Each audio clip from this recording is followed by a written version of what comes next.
Welcome to the Synthesis of Yoga, the book that changed my life. This is episode number 49, the last episode of this chapter. We are going through the part 1, the Yoga of Divine Works, second chapter, Self-Consecration. And in the last episode, we were going through the concept of transformation of desire. Accepting and transforming desire. Desire, which is the normal motive force for ordinary life. How that needs to be first accepted in order to transform it. And we transform it by leveraging the 2 points. One is the inmost soul within, and the other is the luminous divine mind above. And their light and force overrides and transforms the desire and bring in a greater, purer motive power into our lives. Now let's get into this last episode of this chapter. We are starting with paragraph number 25. And in the description, you will find the link to this chapter. And if you are new, please check that chapter and follow the reading. Come to the paragraph number 25, where I am starting right now. For here, there are 2 movements with a transitional stage between them. 2 periods of this yoga. One of the process of surrender, the other of its crown and consequence. So there are these 2 stages, the process of surrender, second is the crown and consequence of that surrender, and in between there is a transitional stage. So we have total 3 stages of this process, which Aurobindo had briefly touched upon the earlier chapters, the 3 stages of this yoga. So for here, there are 2 movements with a transitional stage in between them. 2 periods of this yoga. One of the process of surrender, that's really the first stage. The other is other of its crown and consequence. In the first, the individual prepares himself for the reception of the divine into his members. So we have to prepare ourselves in order to receive. And it is when we receive, and in proportion to that reception, the possibility of transformation actually occurs. Our limited individual will is insufficient. Therefore, whatever that little will we have, we use that will to connect with the divine and to receive the greater light and force. So the very first movement is this. In the first, the individual prepares himself for the reception of the divine into his members. Members are this mental, vital, physical layers and corresponding instrumentation. For all this first period, he has to work by means of the instruments of the lower nature, but aided more and more from above. Instruments of the lower nature, first of all, the body. Then this body is animated by our vitality, the vital energy. Third instrument is the mind. All these are formed within the lower nature, within the formations of the ego and its limitation. These are the instruments that we need to liberate, and that's where we start. For all this first period, he has to work by means of the instruments of the lower nature, but aided more and more from above, that which is above. But in the later transitional stage, of this movement, our personal and necessarily ignorant effort. So as we move from this utilization of our lower nature and its instruments, lower nature lives in ignorance, therefore that all the effort by its very nature is in ignorance and limitation. And it is a personal effort. That surface personality is putting out the necessary effort, even in its ignorance, because it is bound by ignorance, and that is the only option it has. So, in the later transitional stage of this movement, our personal and necessarily ignorant effort more and more dwindles, and a higher nature acts. A higher nature acts, and we can see the limitations and the dwindling, wavering, stumblings of our limited lower nature. The eternal Shakti descends into the limited form of mortality and progressively possesses and transmutes it. Now, Sri Aurobindo is using the word Shakti, also very commonly referred to as the Mother, the Divine Mother, higher nature above who pours into the instrumentation. She is the worker, we are the instrument. So, in this transitional stage, our human effort progressively gets replaced by the Shakti descending from above. And she progressively possesses the instrumentation, takes charge of it, and transmutes it. So our personal and necessarily ignorant effort more and more dwindles and a higher nature acts. The eternal Shakti descends into this limited form of mortality and progressively possesses and transmutes it. So the divine consciousness has its two poises. One is its immobile, pure awareness, infinite, eternal. And the other is the creative force. And that dynamic creative force that manifests the worlds is the Shakti.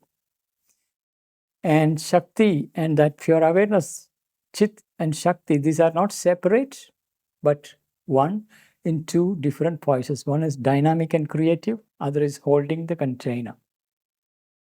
So in Satchidananda, Sat is the pure being. Chit has this Chit and Shakti, Chit Shakti. And in their creative union is the Ananda of becoming, the worlds created. That is the conception. So this dynamic force from above descends, whom we refer to as Shakti or the Mother of the Supreme Being. So in the later transitional stage of this movement, our personal and necessarily ignorant effort more and more dwindles and a higher nature acts. The eternal Shakti descends into the limited form of mortality. Our body and this whole form is the mortal form, transient form. Into that, the eternal Shakti descends into this limited form of mortality and progressively possesses it and transmutes it. It is this possession by the Shakti and that transmutational effect that actually makes the difference. Our effort is too small and limited. So the best thing we can do is to put all our effort to connect with the Shakti and surrender to her. So after that transitional stage, in the second period, the greater movement wholly replaces the lesser.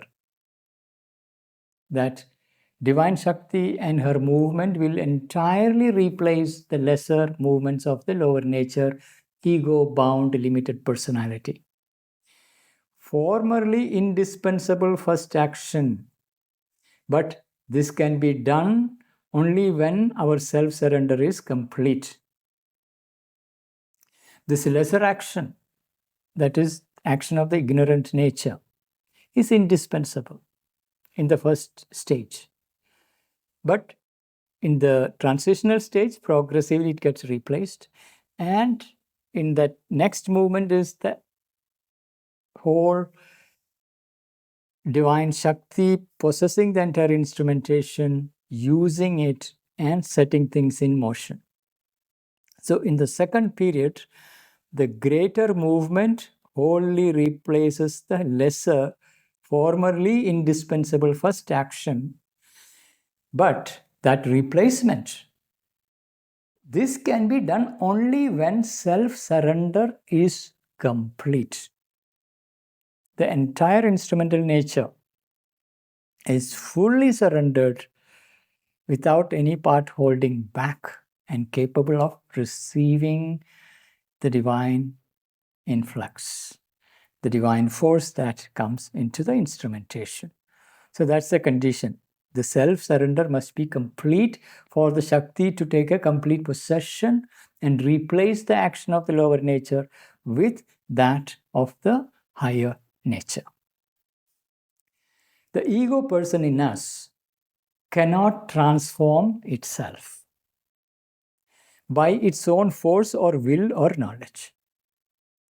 Our ego personality has very limited force, will, and knowledge. By itself, it cannot transform. That is something that we need to recognize from the very beginning, because we tend to see ourselves as the doer of the sadhana and struggle and struggle and struggle, and will not let go of this tiny little ego personality and open to something greater and its action. Because we get tied to the notion that I am the doer, I can do it, I am the one who will be making the difference. No. The ego person in us cannot transform itself by its own force or will or knowledge, or by any virtue of its own. You may think that you are a most honest, truthful devotee.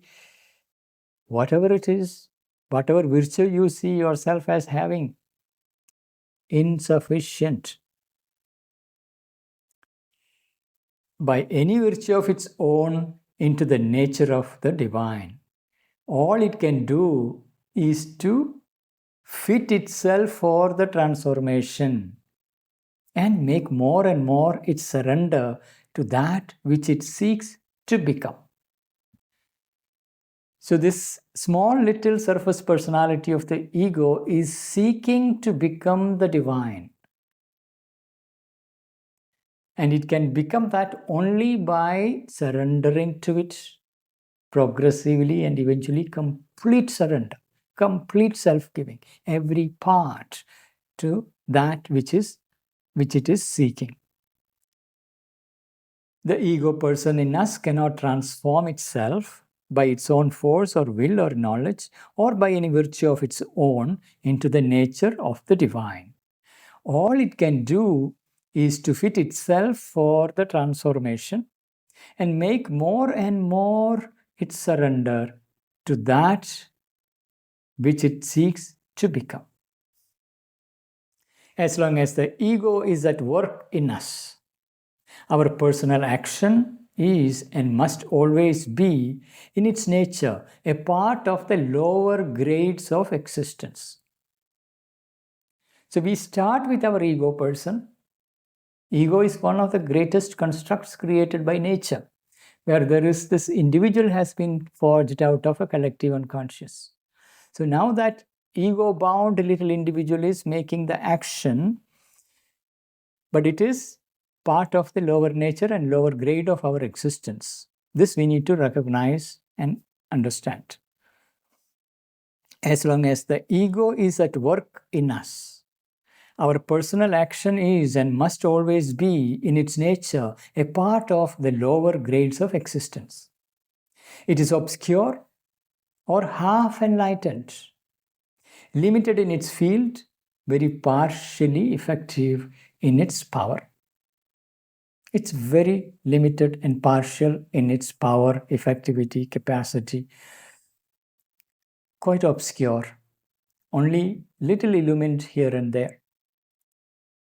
So as long as the ego is at work in us, our personal action is and must always be, in its nature, a part of the lower grades of existence. It is obscure or half enlightened, limited in its field, very partially effective in its power.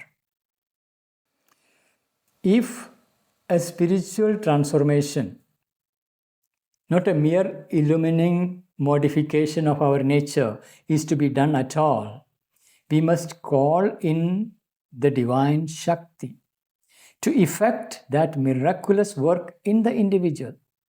For she alone has the needed force, decisive and all-wise and illimitable.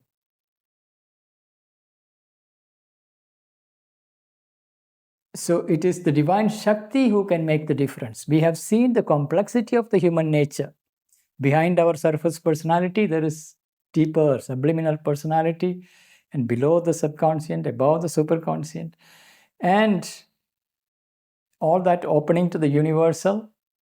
So the entire complexity cannot be dealt with this tiny little surface ego personality. Only the Shakti has the necessary power, light, wisdom, and illimitable capacity. So if a spiritual transformation, remember, it is about transformation. We are not talking about liberation. Liberation, the human individual ego will can learn to withdraw from its possibilities of its entanglement with this ignorant world, reject, renounce it, and dissolve the ego and shoot upward. That is possible. But we are talking about transformation. If a spiritual transformation, not a mere illumining modification of our nature, is to be done at all, so not any minor modification, not just a little illumination, but a fundamental transformation. If a spiritual transformation, not a mere illumining modification of our nature, is to be done at all, we must call in the Divine Shakti to effect that miraculous work in the individual. It is really a miraculous work when we begin to see the Divine Shakti's action and what she makes possible.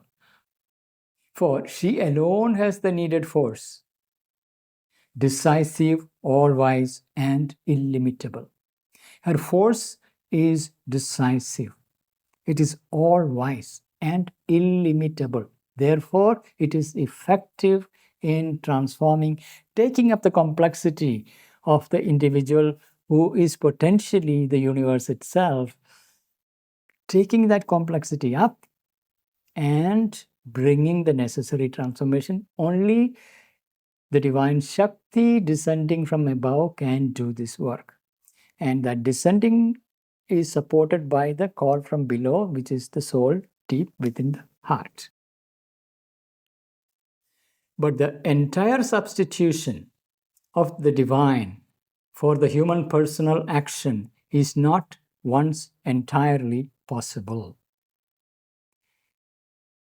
At once entirely possible. So we cannot, from the very beginning, make this transition possible in one go. It is a progressive development through purification and gradually opening and offering each part learning to surrender, becoming receptive. So these things takes time. So, but the entire substitution of the divine for the human personal action is not at once entirely possible. All interference from below that would falsify the truth of the superior action must first be inhibited or rendered impotent, and it must be done by our own free choice. When the higher force descends, higher light and force enters into the lower instrumentation, what happens is The force of desire of the lower nature and its ambitions and its distortions and its falsifications, everything will enter, take hold of the light and force and distorts it out of recognition. So therefore, this movement has to be inhibited, prevented, purified, so that what is coming in is not distorted. And so the gripping movements of the lower nature has to be made impotent and incapable of distorting what is coming down. So all interference from below that would falsify the truth of the superior action,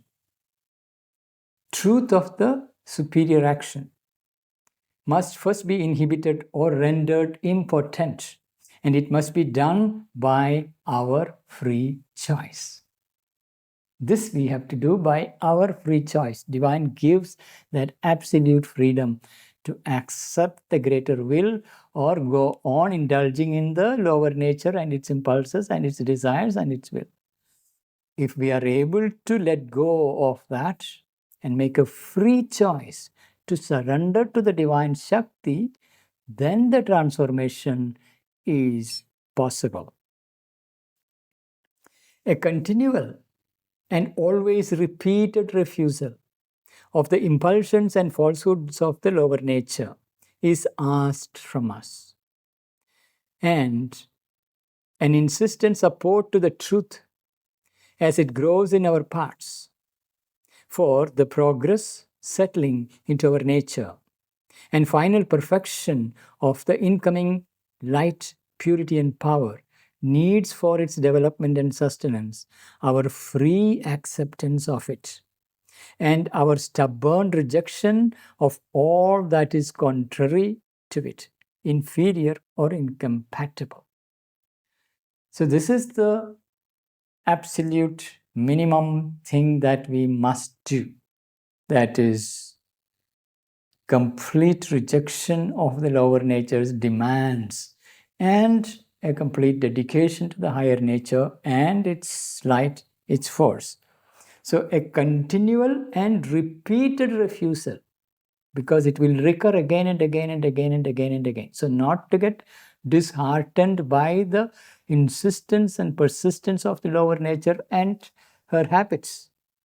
We need to have that continual and always repeated refusal of the impulsions and falsehoods of the lower nature. Lower nature comes with its strong impulses, desires, cravings, all that, and its falsehood, distortions, all that must be refused. So, of the impulsions and falsehoods of the lower nature is asked from us, and an insistent support to the truth as it grows in our parts. Truth with capital T. This is a truth that can transform. There is the limited truth of our human mind, limited truth living in its ignorance moving towards light, which doesn't have the power to transform. Whereas the truth descending from above, it is not just light, but it is also the power of transformation. So an insistent support to the truth as it grows in our parts, because this light comes little by little and slowly grows for the progressive settling into our nature and final perfection of the incoming, informing light, purity, and power.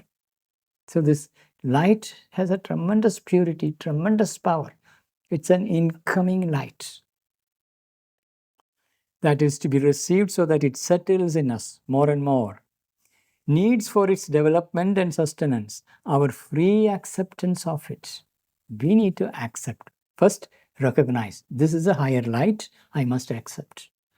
If the discernment is not there, we are accepting often the lower natures, movements, and partial lights. Instead, we must learn to discern the higher nature, the Divine Shakti's movement, her light, her force, her purity, her power. And that has to be a free acceptance. And our stubborn rejection of all that is contrary to it inferior, or incompatible. So that's what is demanded from us. A consistent, persistent rejection of the lower nature and all that movements, and a steady, consistent opening to higher nature, her light, her force, her purity, her power. In the first movement of self-preparation, the period of personal effort, the method we have to use is this concentration of the whole being on the divine that it seeks. And as its corollary, this constant rejection, throwing out, catharsis of all that is not the true truth of the divine. So this is the personal effort required. That concentration on the idea, the integral idea of the divine, integral vision of the divine, in thought, in heart, in will, so that there is a all-inclusive movement of concentration. So that is one movement. Other is the rejection of everything that contradicts it, everything that is not in alignment with that truth of the divine. So this is the very first movement of self-preparation. Often we are not able to concentrate because our mind has not yet been trained to be focused. It is dispersing, not just mind. Emotions are scattered, our sensations, senses, everything is scattered, the body, nervous system, things are restless. So there is certain gathering required and initial preparation of purely learning to make the focal point steady. Our mind, the heart, the will, everything becoming immobile, steady, focused. And then to really hold the integral vision of the divine in that focal point, because that which it is what we are seeking, it has to be held in view, concentrated in thought, in vision, in emotion, in will. And if it is difficult to hold on all three, start with one. Whatever, if it is the movement of the heart that is seeking that integral aspects of the divine, fine. Otherwise, hold it in thought or in your will that is gathered and focused. So, in the first movement of self-preparation, the period of personal effort, the method we have to use is this concentration of the whole being, physical, vital, mental, all these instrumental layers attuned with the inmost. So there is this whole being on the divine that it seeks. So the divine is, first of all, seated deep in the heart that is to be sought, or the divine seated above, or simultaneously both. So tuning all these instrumental layers to go inward and upward to that integral conception of the divine. This concentration of the whole being on the divine that it seeks, and as its corollary, this constant rejection, throwing out, catharsis, even all that intensity of emotion that gets released, everything is freeing you up, opening the doors of all that is not the true truth of the divine. So rejecting everything that is not the true truth of the divine. So on one hand, rejection, other hand, there is a single-minded concentration, that deep aspiration of the heart to unite with the divine, with that idea. That is the kind of tapasya that is required. An entire consecration of all that we are, think, feel, and do will be the result of this persistence.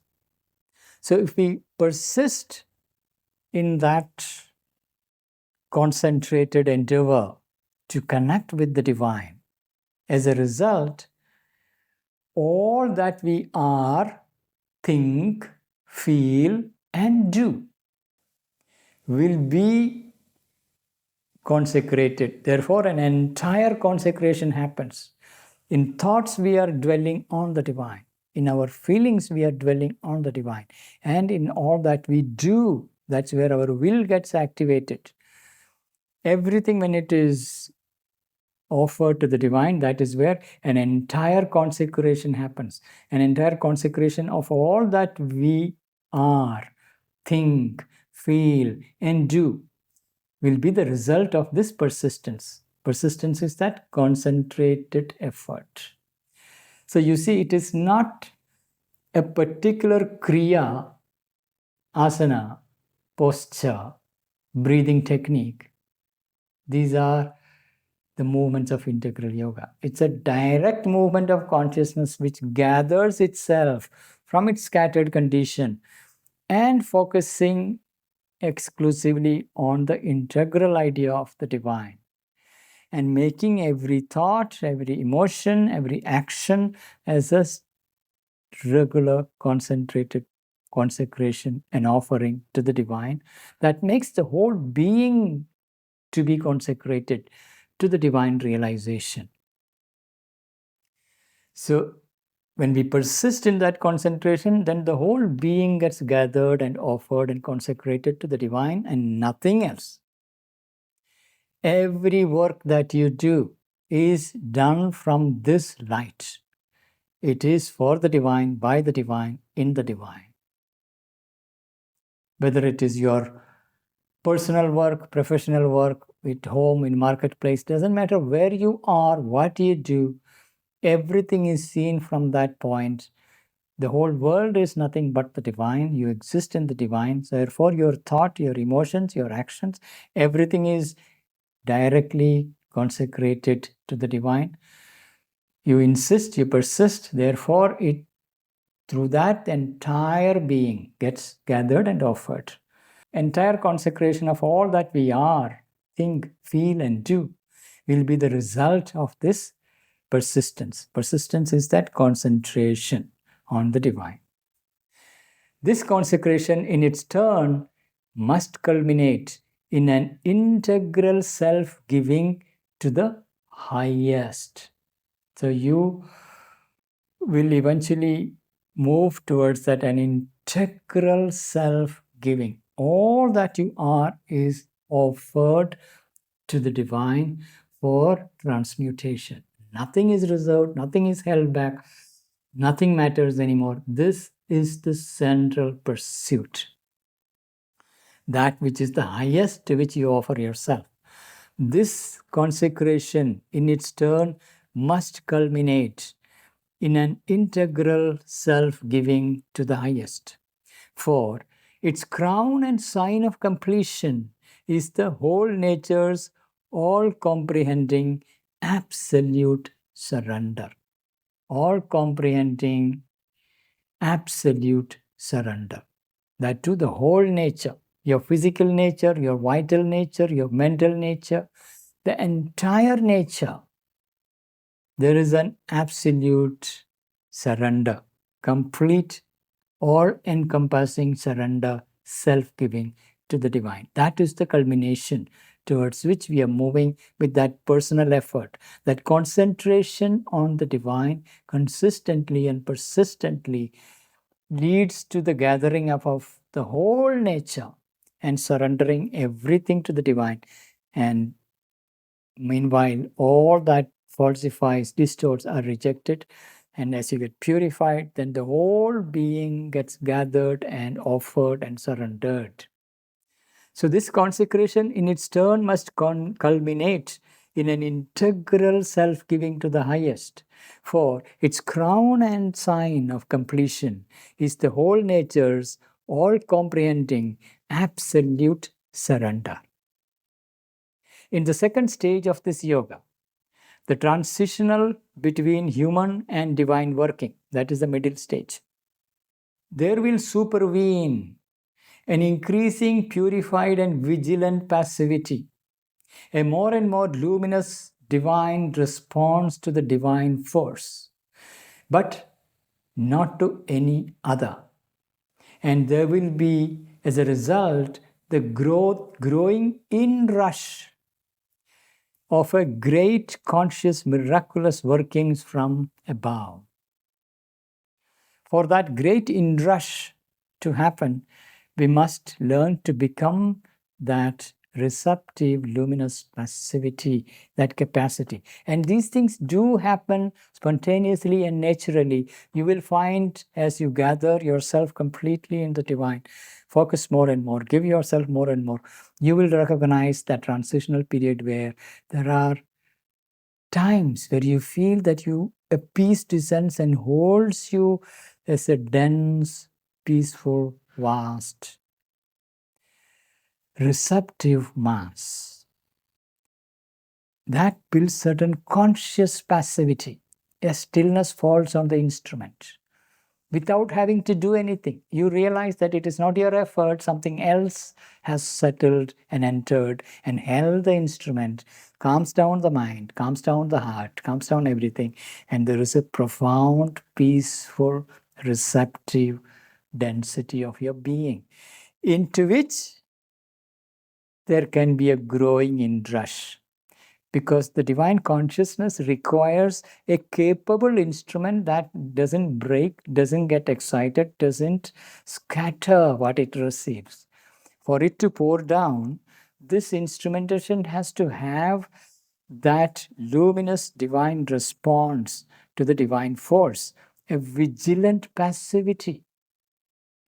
It is not restlessly active with thoughts or reactive emotions or reactive vital action with its attractions and repulsions. Everything has to be settled into a calm, vigilant passivity. Into that, a higher inrush can come. A divine pouring can happen. When there is a receptivity, it can receive. If it is restless, if it is constantly moving, it cannot receive. It will scatter whatever is coming in. So, in the second stage of the yoga, transitional between human and divine workings. So initially is the human working, the human will and its ego's effort in the lower nature. And the other is the divine working. In between is this transitional stage. Transitional between human and divine working, there will supervene an increasing purified and vigilant passivity. It is supervening. It comes from a greater source. And it creates a purified and vigilant passivity, a more and more luminous divine response to the divine force. So one is receptive passivity. And what you have received is also becoming a dynamic force of action in the world, so that you need to respond according to what is being poured into you. It has to become action. Whether it is through thought, speech, or physical action, it has to be poured into the world as an action. So, a purified and vigilant passivity, a more and more luminous divine response to the divine force, but not any other. You're not responding to any other force other than the divine force. That is the fidelity, the commitment, the sincerity that we need to develop, and the discernment, first of all. And there will be, as a result, the growing inrush to a great and conscious miraculous working from above. A great and conscious miraculous working from above. It pours down and works through. So in the second stage of the yoga, transitional between the human and the divine working, there will supervene an increasing purified and vigilant passivity, a more and more luminous divine response to the divine force, but not to any other. And there will be, as a result, the growing inrush of a great and conscious miraculous working from above. In the last period, there is no effort at all. That is the last movement. There is no effort because your individual will has been entirely surrendered and replaced with the divine will. So you will not experience as you are doing anything. In fact, even your ego is gone. Even that sense of this little me who is the doer is not there. You see the divine working in all things, everywhere, including you. And it is that which is working. And you will develop gratitude for that working. And you clearly see that it is not you who are doing. And it is entirely effortless. So in the last period, there is no effort at all. No set method. That's another dimension. The divine force, when it acts, it doesn't act according to our mental plans and sequencing. Our mind, if it is to operate, if it has to do something, it has to create a plan. It has to create a sequence. It has to create a particular order. Whereas the divine wisdom doesn't use any set method. It never casts itself into any fixed mold. It is so vast and infinite and flexible and fluid. It is adapting always to the constantly changing reality. And only the divine wisdom has that possibility to do that. So it doesn't follow any set method, no fixed sadhana either. In our personal effort period, there is a clear fixed sadhana where we are gathering, concentrating upon the divine, and we give it certain structure and certain way of concentrating. But the more you are able to open to the divine will, divine Shakti and her action, there is no set method, no fixed sadhana. She is doing the sadhana through you in an infinitely fluid, flexible way, but in a very densely focused, clear, rapidly miraculous way. The place of endeavor and tapasya will be taken by a natural, simple, powerful, and happy disclosing of the flower of the divine out of the bud of a purified and perfected terrestrial nature. So that place of endeavor and tapasya is that heated, concentrated effort. Endeavor and tapasya will be taken up by a natural, simple, powerful, and happy. It's a joyful sadhana. It's a sunlit path. So it's a powerful and happy disclosing. What is getting disclosed? The flower of the divine out of the bud of a purified and perfected terrestrial nature. First of all, our human body is a part of the terrestrial nature. This individualized little mold is like a bud, little bud. Out of that bud, the divine nature begins to radiate and reveal itself. So in the last period, there is no effort at all, no set method, no fixed sadhana. The place of endeavor and tapasya will be taken by a natural, simple, powerful, and happy disclosing of the flower of the divine out of the bud of a purified and perfected terrestrial nature. Purified and perfected terrestrial nature. Everything in its place, pure, well-functioning, transmuted, perfectly ready for the divine action. These are the natural successions of the action of the yoga. So these movements, first stage of effort, then there is a transitional stage, and then the last movement where all effort is replaced by a free working of the divine Shakti, which is not following any fixed method, fixed sadhana, but a great freedom that molds, purifies, and reveals the divine in the terrestrial nature.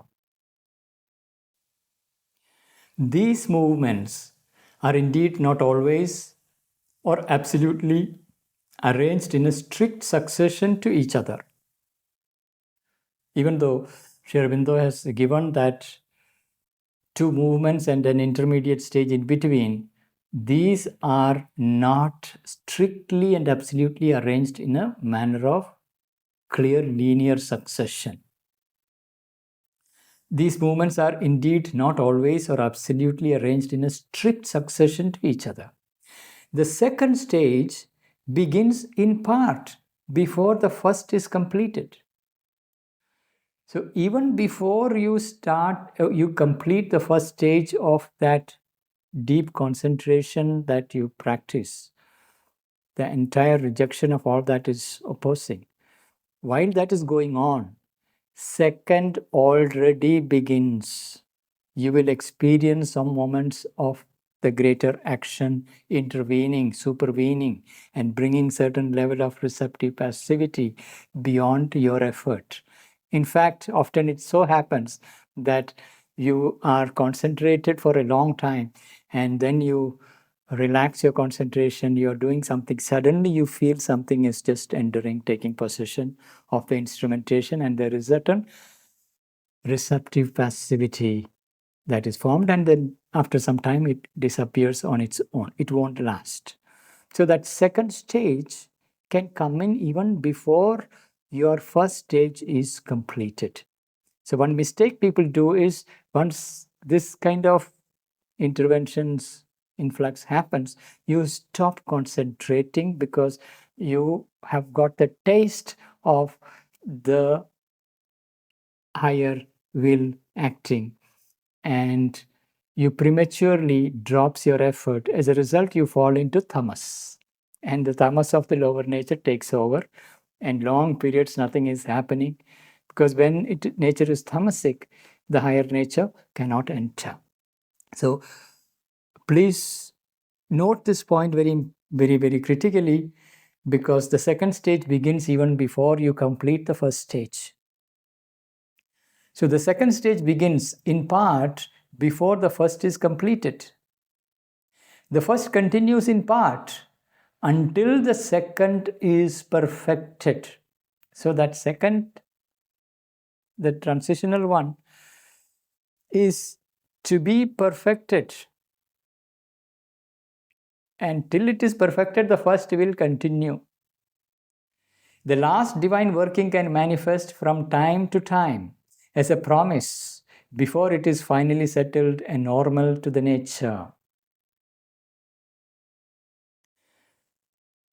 So even that last stage of the divine dynamic force acting through, and the strong pouring of the grace, and a profound inner experience of getting glimpse, these things come as a promise even very early on.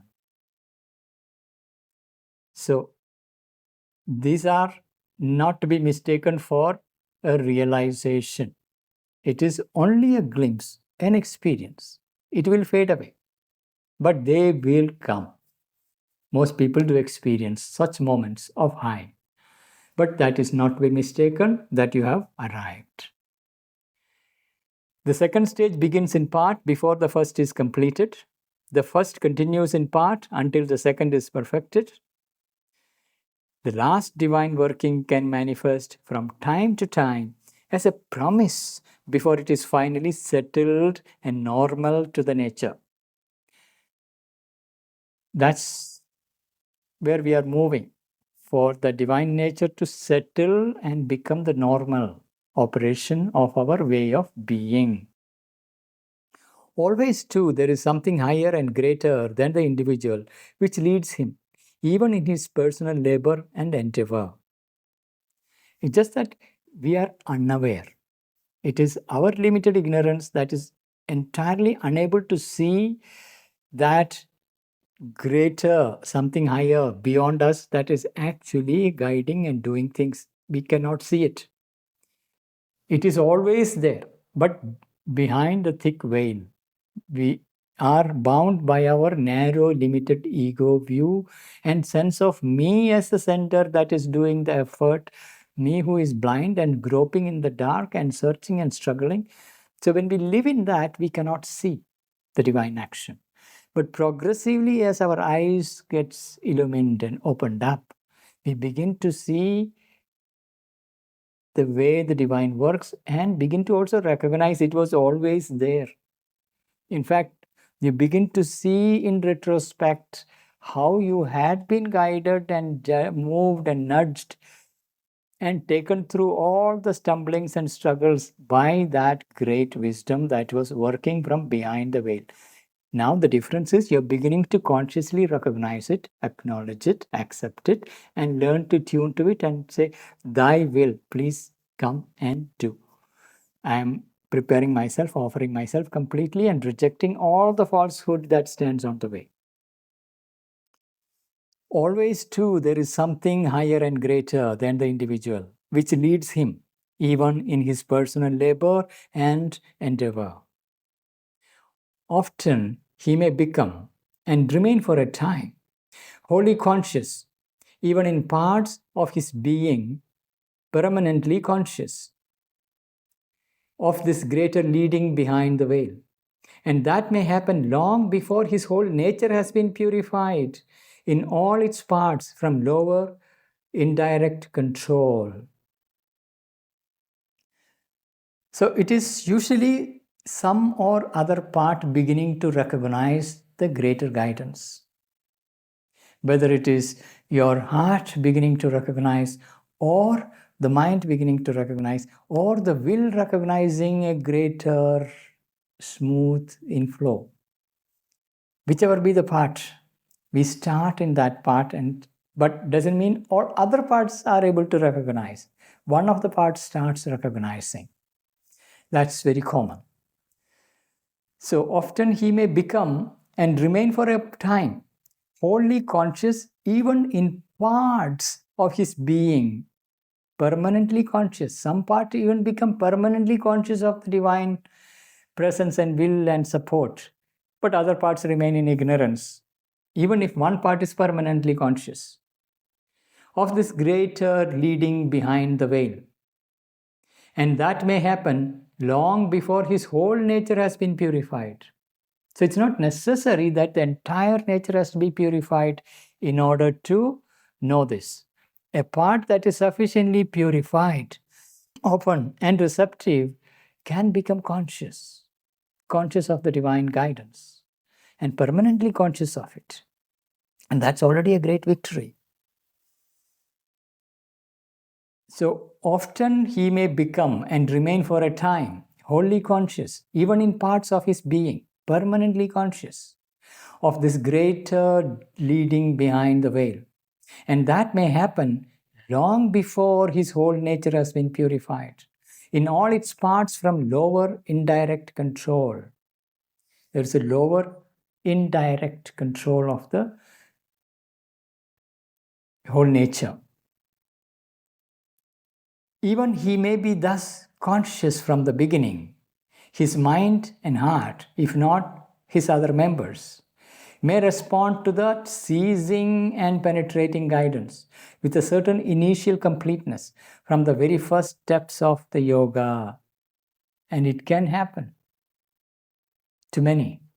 From the very first steps of the yoga, you are able to recognize there is something that has intervened into your life. And whether it is your mind or your heart is gladly opening to it. You have been seized by a greater will. And that can happen.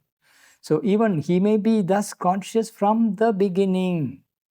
His mind and heart, if not other members, may respond to that seizing and penetrating guidance. Seizing and penetrating. It's a very dynamic guidance with a certain initial completeness.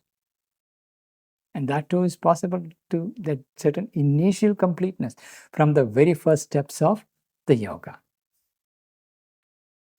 But it is the constant and complete and uniform action of the great direct control that more and more distinguishes the transitional stage as it proceeds and draws to its close. So there is a complete, uniform, direct action. That is the characteristic of the closing stage of the transitional stage. Transitional stage is where you are handing over, you're surrendering all the instrumentation to the higher will, higher light.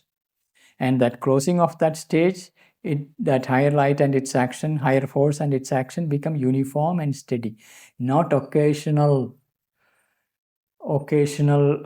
waves that are coming and gripping you, but a steady movement that is not more wavering.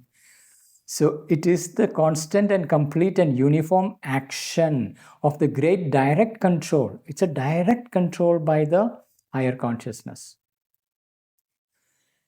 that more and more distinguishes the transitional stage as it proceeds and draws to its close. So this will be its characteristic movement in that transitional stage. The predominance of a greater divine leading, not personal to ourselves, indicates the nature's increasing ripeness for a total spiritual transformation. So from that transitional stage, you move to that final movement where a total spiritual transformation will be possible when that predominance of a diviner leading is happening. Not personal to ourselves, that's the nature. It's not something personal to ourselves. Diviner leading is working for the world. It's not just for this little instrument it is engaged with. It is using the instrument for a vaster cause that is beyond you. But the divine will reveal the role that is getting assigned to you, the work that you need to do, and it becomes steady light and force. So this predominance of a greater diviner leading, not personal to ourselves, indicates the nature's increasing ripeness.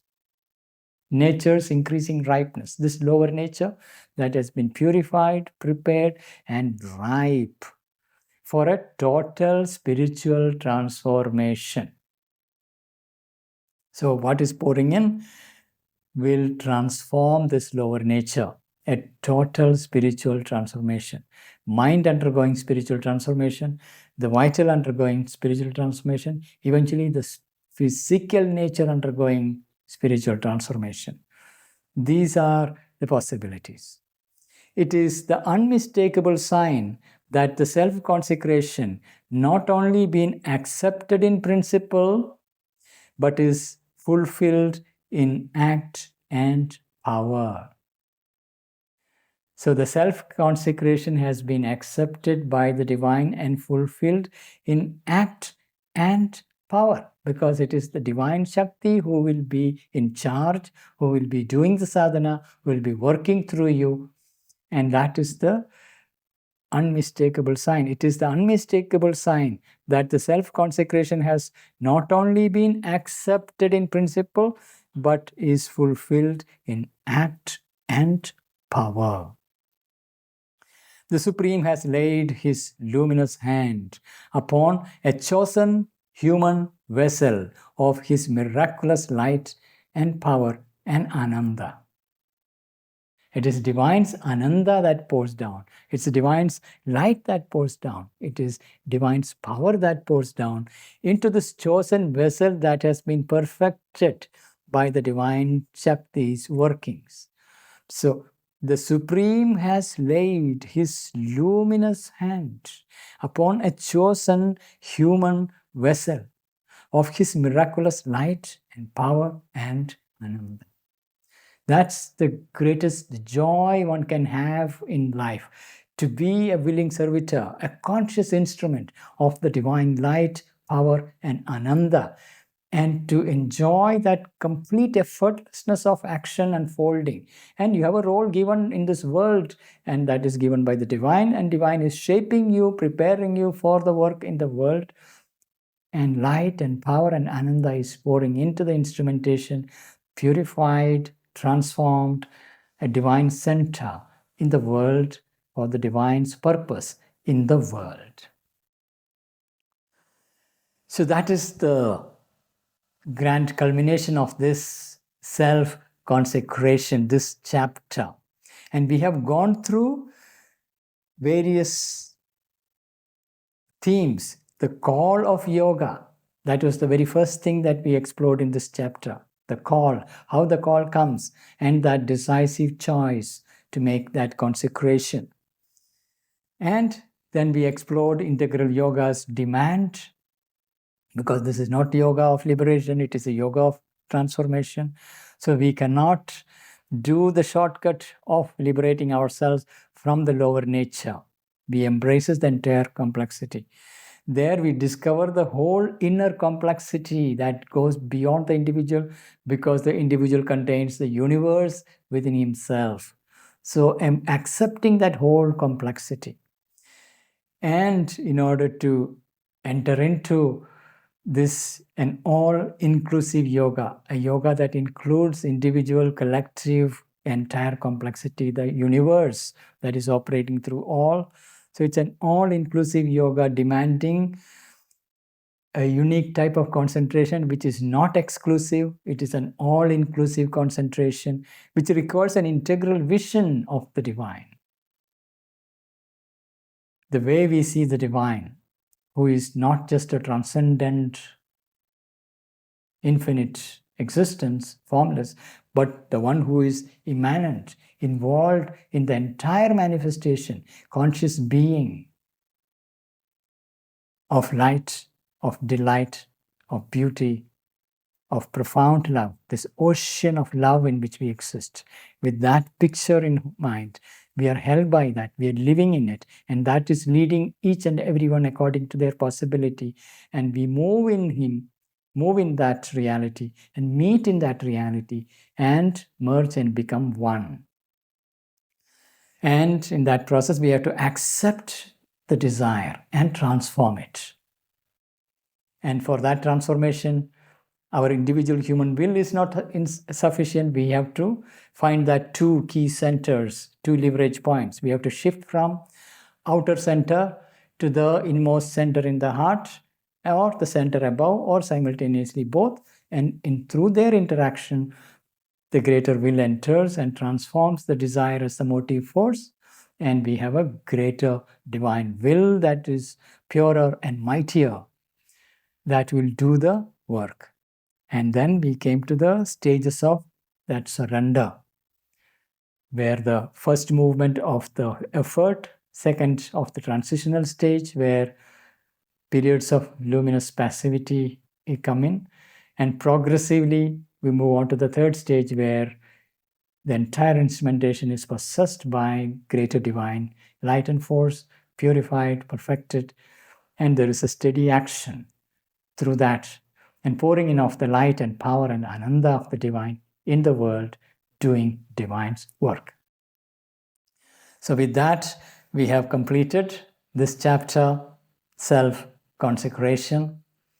Please do share your insights, your journey, your learnings, that we can add value to others.